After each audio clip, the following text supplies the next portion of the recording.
What's good, Knicks Nation? Alex Terrace here, a.k.a. the Tradicaster, back again with another Game of the Week preview. This time we're previewing Game 4 of Knicks versus Miami, and the Knicks will be back in Miami on Monday at 7:30 p.m. at the Kaseya Center, where they'll take on the Miami Heat yet again to see if they can tie this series up.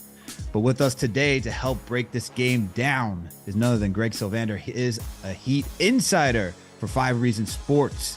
Also, the host of 5 on the, what was it? 5 on the... 5 on the floor, classic Eric Spoelstra saying. 5 on the floor. Thank you for having me. Appreciate, yeah, no doubt. Appreciate you for coming on the show. But before we ask, how you doing, Greg? Before we ask you how you're doing, Knicks Nation, make sure to hit that thumbs up button for your boys and make sure to check out KnicksFanTV.com. Now we can ask you how you're doing, Greg. How are you doing today? How are you feeling? Good. I'm sure you're feeling great after being up 2-1 in the series. For sure. Although, you know what? I felt good after game 2. It's Heat Knicks. It's back. Like, you know what I'm saying? Like, we have to at least acknowledge that it's good to see some Heat Knicks playoff basketball that matters again. So even after game 2, I was all right. So you should be all right, right? Still a series. It's still a series, but after the way yesterday unfolded, it's kind of hard to, I can understand the perspective for some fans, like how it's hard to be optimistic still, but there's still a series, man. It's still 2-1. We're not out of it yet. The Knicks need to win game 4 to make this still competitive. But the way that the Heat have been playing, they've been playing very disciplined. You got a lot of veterans on that team. So let's rip the Band-Aid off, get right into it. What did you see in game 3 for the Heat to be successful? Couple things. Well, there were some lineup adjustments. Spoelstra had another mad scientist type of game, and I won't dive into those specifically because I don't want to bore our viewers and listeners to death. But essentially, these are the things that jumped out to me because, neither team shot well. For as bad as the Knicks shot, the Heat didn't shoot well also. So it's not like the Heat, bombed away from 3 and just was unconscious and you chalk it up to that, right? It's more about for the Heat to even compete with New York on the glass is a huge achievement for Miami. So to win the margin by 2 in a game, that's a red flag for me if I was observing it from the Knicks perspective. Also, New York, if they're not forcing turnovers, that offense in the half court can be difficult at times, although they did play well in the half court in game 3 specifically. So the fact that they're only getting 13 turnovers out of Miami, I think is another thing where New York would hope that they could force more turnovers. So really the Heat took care of the ball and they protected the glass, and Jimmy Butler did enough of what Jimmy Butler does. And that's basically, I think, the biggest keys to this, to that one game in particular. But, there's a series of adjustments, so we'll see what comes next. Absolutely. And I think the biggest takeaway for my end when watching the team is that, yes, the Heat did everything they were supposed to. Jimmy did what Jimmy was supposed to do. You guys could control the rebounding for most of the game. But the thing that came down to the Heat defeating the Knicks was the details, man. Honestly, when I watched yesterday's game, it was Miami being aggressive from the jump, but really, and your guy Brady, part of the same network, he really covered it in game 2. And he talked about how the Heat on offense are just so disciplined where they can milk the clock down to 2 seconds, still get their shot off, and it's still a good shot, right? And then defensively, they're locked in for all 24 seconds. And when you watch the Heat play the Knicks, you see yesterday that the Knicks didn't bring the intensity. And then it just comes down to all the minor things because these teams are not far off from being evenly matched, but it really just comes down to who comes down to the details. And that's what it was the big takeaway from me. But, you mentioned controlling the offensive glass, and I just got to ask you this right now. What has Bam Adebayo done, or even Eric Spoelstra done, to position themselves where they can stop Mitchell Robinson from controlling the glass? Because, we're talking about a guy who in game 5 against the Cavaliers got 18 rebounds, 11 offensive boards. And this series has been taken out of it. I mean, we've seen more Isaiah Hartenstein in this series than anything else. So what has Bam or Spo drawn up to stop Mitch from being impactful?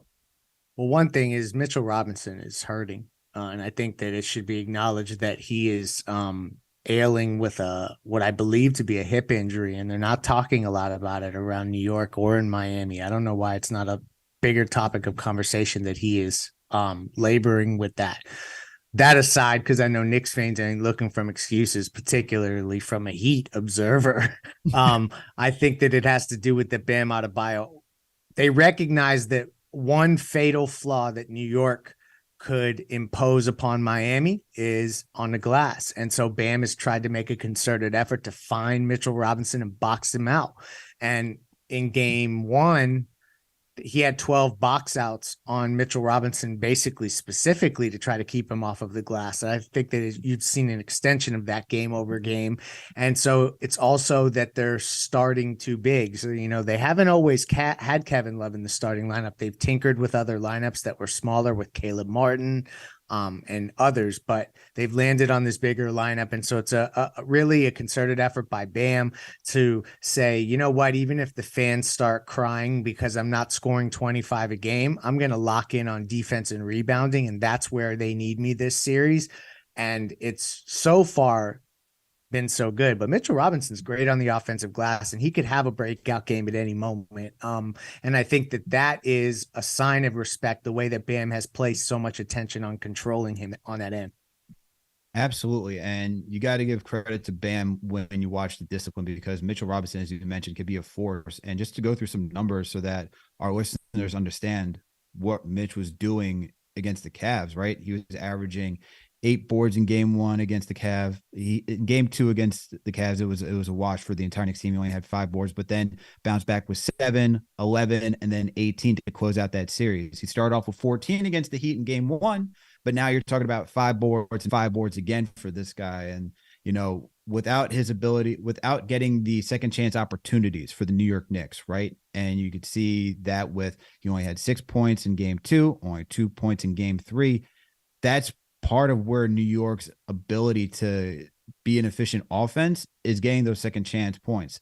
And by boxing out Mitch, not allowing him to get in there, you start to see that these difficult shots that either Julius, Brunson, and even sometimes RJ, that these guys take, that if you don't have Mitchell Robinson to clean up the glass, and Miami's just stopping second chance opportunities and just getting back out in transition or getting into their sets, it's really hurting the Knicks from staying in these games. And I saw it was clear as day yesterday when we talk about the physicality, but not getting that rebounding impact that we're so used to has definitely hurt the Knicks as well. Now, moving along, the guy who just came out and was really impactful for Miami was Jimmy. And what did Jimmy do in game 3 that really helped this position the Heat? Because game 1, you look at that first half, New York was just taking it to Miami. Mm-hmm. And now you flip the switch and Miami's now was in the driver's seat the entire game. There's no shot whatsoever. And, it wasn't like Jimmy was getting to the line as he's been accustomed to all the time. Like, he got to the line a good amount, but we're talking about a guy who can literally get to the line and take 10 attempts in a game that we saw during the regular season. So what has Jimmy done? Well, Jimmy in game 3, I think the biggest part of it was when his teammates, when the fans, when the coaches, when the Knicks saw that Jimmy Butler was moving around and he looked like he was straight. He's all good. He's ready to play. He, made a turnaround jump shot early that, that you got to be feeling good when you make a shot like that. I think that collective observation from everybody in the building makes everybody go, okay, it's playoff Jimmy. It's not hobbled Jimmy. And he knows how to dictate a game. I mean, there's nobody who's came to Miami. And I've followed every team that's ever came through here since Pat Riley arrived.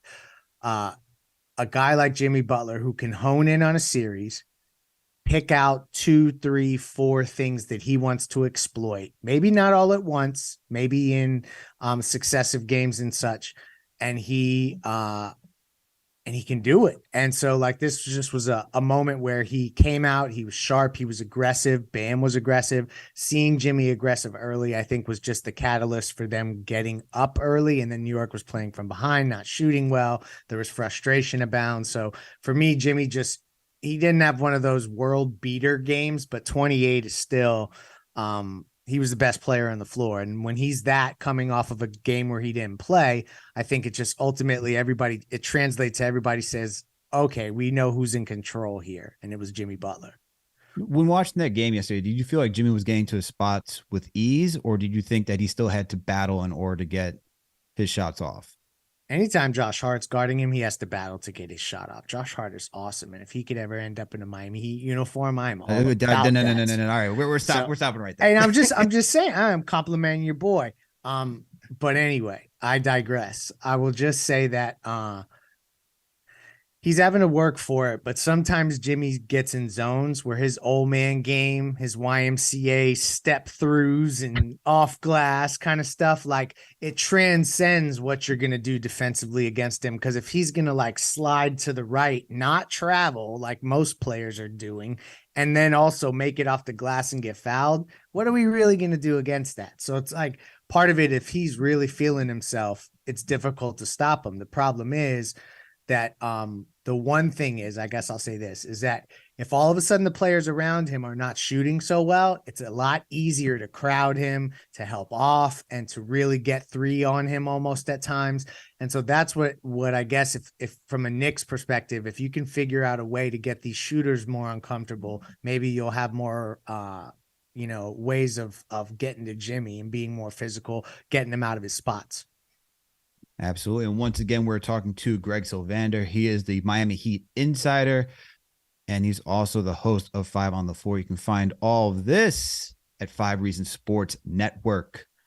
And also, for Knicks Nation out there, just to give you a reminder, we got 2 tickets that we're raffling off here, thanks to our friends at Forzano Law Firm. All right, for Game 5 at Madison Square Garden.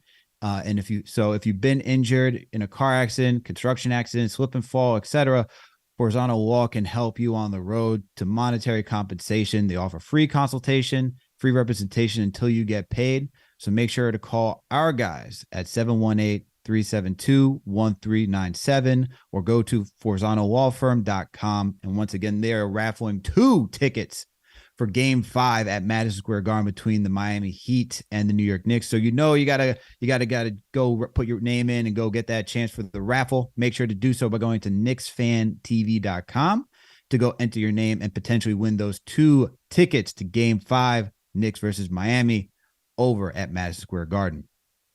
All right, Greg, for Game 3, I'm wondering, because Eric Spoelstra has just been the guy who adjusts and continues to adjust, even without what seems like a need to adjust at times, right? Like that's just him. He's constantly like mixing up the puzzle, trying to figure it out without making sure that the opponent is constantly on their toes. And the one thing that I saw in this game, and shout out to Brady for tweeting this out too, he did a really good job just making a thread. It's showing how you had Jimmy on RJ, you had Gabe Vincent on Brunson, and just forcing RJ to be the shooter. You have also Max Strus, who's guarding Josh Hart, and forcing those guys just to be jump shooters and walling off the paint. Would you expect Spoelstra to continue to go with that type of strategy, or do you expect there to be something else just to throw it all off to keep Thibodeau on his toes? So funny you bring this exact matchup to the forefront here, because in the post-game presser last night, Brady asked Spoelstra directly about this change in defensive assignments. And before Spoelstra asked the question, he glared through Brady's soul for about 7.5 seconds, as if, why are you talking about that all of a sudden? I thought that was super funny. I think that you're going to see this in waves. Yes.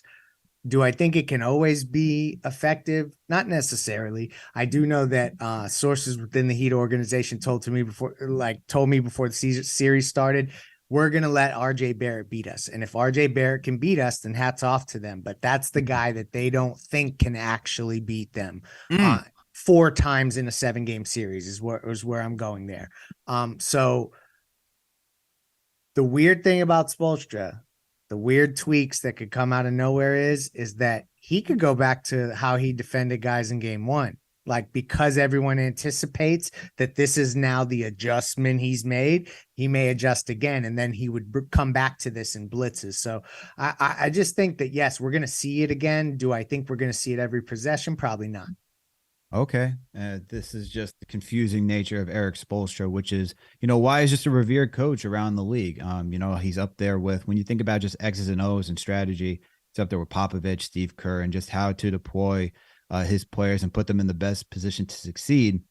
But to ask you, because the thing that I've been, and we've discussed this on KnicksFanTV, post game all the time, I wrote an article about this, is that I need to see Quentin Grimes back in that starting rotation, just because he helps create that spacing for guys like RJ, Brunson, and Randall to get to their spots. And even Mitchell Robinson, because we're missing that quick first step. We're missing a guy who is, I'm not going to say that the shot is confident, but he's willing to take the three when given the green white to, and his teammates keep him involved. And that's something where Josh Hart lacks, is that his willingness to constantly shoot the three. And we've seen it enough times. I'm sure you've seen the pump fake, then drive. And it's like, that's not helping anybody. It's just clogging the paint. And then you're relying on everybody else to try to knock down their shots at an effective rate. If you saw Quentin Grimes back out there, what would you expect? Does that change everything? Does that make the Miami Heat defense have to honor the three more? Would that help for the Knicks? Do you think so? It could. He's had an uneven series, if we're being, objective about it, but he's capable. Absolutely. And I think that you would have to think about it in ways that you don't with Josh Hart. And even not if Quentin Grimes makes them, the difference is that he's going to take them. And I think that Josh Hart, you don't quite know if he's going to take them. And that split second is the difference between them closing out to a guy like Quentin Grimes and saying, Josh Hart, let's not close out so hard. And so I think that there's something to that. But then I would just ask who in that starting lineup is going to defend Jimmy Butler. And if it is Quentin Grimes, if that's what you're proposing, can he do that in a way that doesn't make Jimmy have the FU game in game 4, where he basically says, let me just tell y'all what it's like. And so that's the risk reward factor. The beauty is you can bring Josh Hart in immediately and it can make things more difficult. But I think that that's an interesting adjustment. I don't know that Tibbs is going to go so far as to change the starting lineup, but I think that you're on to something in that there could be some different looks that include willing shooters, generally speaking. Yep. Because otherwise, if you're not a willing shooter, it's almost worse than being a bad shooter is being an unwilling shooter. Yeah, no, I agree with that 100%. And it's just, you just see it. Max Strus is just leaving Josh Hart wide open. We can go rewind back to game 1 where you're allowing everybody to shoot from 3. You're just clogging the paint with that adjustment. We didn't have Randall in that game, but still, the Heat were just walling off everything and daring RJ, daring Josh to shoot the 3. And when you're that hesitant to shoot, it just makes things that much more difficult to even get confidence to get into rhythm. That's why with Grimes, and he's done a good job guarding Butler, so I wouldn't be worried about him guarding Butler. He's done it on the season. I was out of the 16 shots. Butler's made 7, so shooting 43%. So against maybe Grimes. that's the adjustment to your point. I think that's a great call. That's the thing that I would like to see. And Grimes is a good aggressive defender. I think, to your point though, is it too late to go back? And I haven't really thought of it from that aspect, where a player like Jimmy is like, and this is a family show, the family show, like the FU moment where it's like, I'm going to go off. And now you put this pressure on a young player who's first time in the playoffs in general. Now you're asking him for a tall task to guard someone like Jimmy, who, we saw him drop over 50 points against the Milwaukee Bucks.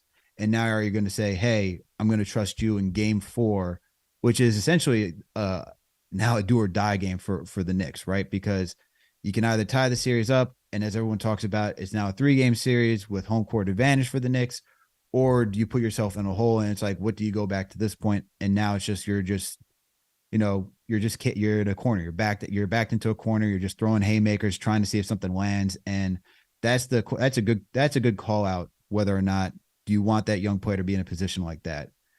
For me, I'd probably rip the Band-Aid off and say, let's try it. At this point, it hasn't worked really effectively. Don't throughout the three underestimate games. your Knicks. This is Heat Knicks. Anything can happen in this next Anything can game, happen. Alex. So, like, I'm sensing that you may be losing what we call down here in Miami as the guts, because Riley said that in a presser. Don't lose the guts, Alex. This is going to be a competitive series. No. I'm not going that far. I'm not losing guts. It's like, for me, it just starts to feel like I'm getting backed into a corner, and now I have to start swinging. And I'm not going to keep doing the same thing. You know, it's like, what was it? Even Van Gundy last season called out for Tibbs. Was like, when we had Alec Burks as starting point guard, doing the same thing over and over, expect something to be different is insanity. So that's the way I'm looking at it. It's not guts. It's like, maybe just change it up a bit.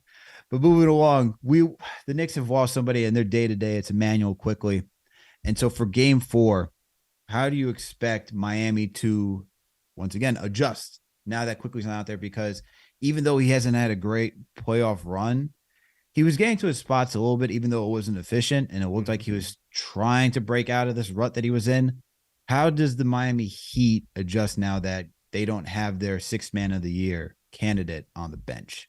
I feel bad for Quick if he can't play, because he was getting going there, particularly from downtown, which that changes his game in certain ways because of the speed. Once you think you got to close out on him, that means he's going to get a layup because he's that fast. And that would be a huge loss. I guess I'll clarify something. You can answer a question better than I can. Is Derrick Rose going to end up playing? Is that where we're heading here? Or would they just shorten the rotation and not play another guy? Or am I missing somebody also? I mean, some people are calling for Evan Fournier to get back out there and just to start shooting. This has been the reaction. Can we trim the rotation? Yeah. I mean, some are asking for the 3-point shooting for him because we haven't been able to shoot a 3. He can get hot in the game, I guess. He can. It's more. I'm thinking more of the defensive end where it's like out in transition is that Miami will look at that as like, we're going to expose that food. Yeah, food, exactly. 10 out of 10 times. And that's my bigger concern. But Quickley is day-to-day, according to our guy in Begley, Quickley is day-to-day with an ankle sprain per Tom Thibodeau. So we'll see. Tibbs says we'll see where he is tomorrow. And Tibbs has also said, according to Ian Begley, that everything is on the table with regards to Evan Fournier playing or Derrick Rose playing. I'd probably expect Miles McBride, Deuce. The Deuce is loose. I would expect him to play just because that's how the Knicks have gone with it about throughout the entire season. If Brunson's missing, you promote Quickley, Deuce then gets minutes. If Quickley only missed 1 game throughout the regular season, but still it feels like Deuce would be the next person to call up just because the defensive intensity, his ability to get skinny around screens. Mm-hmm. And maybe that's something, especially when you're thinking about Kyle Lowry, who's been playing very well this series. He's really been turning back the clocks. I would expect Deuce to get back out there because you still want defense for playing against Miami, and Deuce is a guy who I would trust just to stay focused for a full 24 seconds, right? I don't think he'd make it very difficult for whoever he's guarding. So I would go that direction. Derrick Rose, that could be an option just because his veteran experience, his ability to he has had moments, especially 2 years ago, where he rose to the occasion and, no pun intended, rose to the occasion and helped the Knicks against the Atlanta Hawks in game 2. But he just, to ask him to do that now when he hasn't really gotten that much burnt throughout the regular season, that's a tall order. So I'm thinking Miles McBride would be that guy. So if you saw McBride out there, what's Miami thinking? I think you're onto something in that he can compete for 24-second shot clocks on defense and not make mistakes. And so maybe that is where they lean, and it's not all these names that we know and love like D Rose. I would say that there is some part of it where if Fournier or Derrick Rose can have a good game where they shoot 7 of 11 from the field or something crazy like that, that's a good shot in the arm that this team could use. But maybe going the more conservative, prudent approach, as you mentioned, is where they'll go. And I don't think it changes a ton from what the Heat will do, other than they don't have to be quite as worried about what Quickley does in transition and how he can beat your entire team down the floor and get a layup before you realize the ball was taken out. So some of that stuff just inherently is gone by him not being out there. Absolutely. And Once again, we are talking to Greg Sylvander. He is a Miami Heat insider for 5 Reasons Sports. You can catch him as the host as 5 Out on the Floor. And once again, you can, if you want to make sure, you can go to Game 5, Knicks Nation. Make sure to go to KnicksFanTV.com and enter to win 2 tickets to Game 5 against the Miami Heat, Knicks versus Miami Heat. They're sponsored by our friends at Forzano Law Firm. If you've been injured in a car accident, construction accident, slip and fall, etc., Forzano Law can help you on the road to monetary compensation. They offer free consultation, free representation until you get paid. So call our guys at 718-372-1397 or go to ForzanoLawFirm.com to win to have representation for you. And make sure to go to KnicksFanTV.com to go place your name in for those entries for the 2 tickets. All right, Greg, we're getting close to the end here. Going to get you out of here in a bit. But another question for you. For this Game 4, like, who do you expect? Who would you expect, like, outside of Jimmy, outside of Bam? Because it's just been a cast of characters just like for Miami to show up each and every single game. Who would you expect to be that next guy? Because we had the Shrew showing. You see Gabe Vincent making that bounce back to being that guy. Who's the next guy that you see Miami will have to be featured in this offense? I mean, I guess the easy answer, but I'm not going to use it, is Duncan Robinson, because he hasn't had the game where he had 7 threes, which he hasn't had very many of those in a very long time. I also should just quickly sneak in here that to all Knicks fans out there, the Heat have not been operating from a position of strength all season. So we are surprised by anybody to believe that we're here. And Heat fans didn't believe that they belonged, that they could get here 2 weeks ago. So the Heat are not didn't feel like contenders all year. And as I went off on that rant, what did you just ask me specifically? I apologize there. So who's going to be the guy that shows up? Because it's been like Gabe Vincent. Gabe Vincent, that's the guy, actually, because he had a down game and he's typically very aggressive early. He's been playing super well, but he didn't play good in Game 3. I expect a bounce back from Gabe Vincent. That is the guy. If you play fantasy, daily fantasy, go over on his prop bets on Gabe Vincent.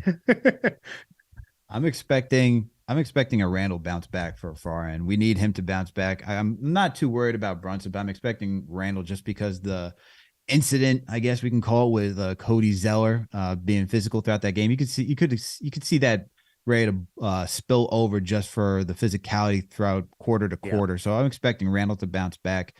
Very curious to see who's going to be that third guy because, RJ didn't have a good game. Hopefully he can bounce back. Josh Hart has struggled a little bit on the offensive side. And without Quickley, the guy who you would rely on, I'm curious to see how do you get Grimes involved into this offense. So it's as of right now, it's kind of up in the air. But I won't say easy, but like the one guy I'm looking back is for Randall to get back into a groove, because it's one thing to have Brunson, but you need Randall to be that second guy who can draw the double team. And that's something that if he can't do that, then it just makes the Heat's jobs that much easier to defend this Knicks team. Here's a question for you, though. Who's for both teams? Who's impressed you for both the Knicks and the Heat? I mean, basically Jimmy goes without saying for the Heat. So I'm going to focus more on the Knicks. And I would say, and I mentioned earlier, I'd love to see Hart in Miami. So that's also one I can't immediately say. I am continually impressed by how just damn good Jalen Brunson is. Like, I know that, like, y'all probably are like, duh, we've been watching him all year. And I have watched enough, but just the way that he continues to mature as an offensive player, to find his way through counters when defenses are playing him differently and still get to his shots. The fact that he's a lefty, and I played ball and I'm a lefty, so I love that part of it. But the fact that people try to like make him go right and he still can always get back to his left hand, some of that stuff that I've watched the Heat try to funnel him certain ways, and you can't make him go certain ways because he's that intuitive in the way that he handles the ball. I like Jalen Brunson a lot, but the more and more I watch him, the more and more he feels like a player that if I were a fan, I'd want to root for him. got the right kind of edge, the grit. So yeah, I'm impressed by Jalen Brunson. He has moved into a higher tier as an NBA lead guard than he was in prior to this series for me personally. Okay. And for the Heat, it's been who?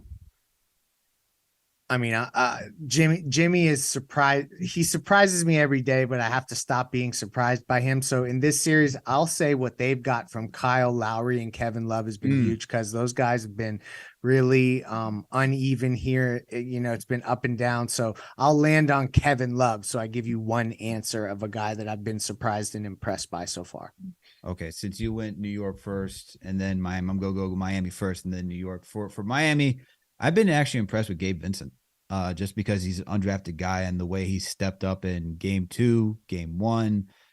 For a guy who's been undrafted, his ability to really get to his spots and just be playing at a high level role player, and that's where it's not only the player you got to give respect for, but also Spoelstra, because I was just thinking about it, a while ago, where you look at guys like Greg Popovich, you look at guys like Steve Kerr, you look at guys like Spoelstra, and when you can get maximum volume out of your role players where they go somewhere else and you're like, like I'm thinking about Boris Diaw after he left San Antonio. I'm like, like what happened to Tiago Splitter? You know what I mean? Like, even it's just you when you start thinking about that, or even like who is it? Festus Ezeli on the Warriors. They're like, oh my God, like outside of that, you gotta it's the player can only do so much, but the coach has to put them in position to do that. And for Gabe Vincent, he's been impressive to me this series.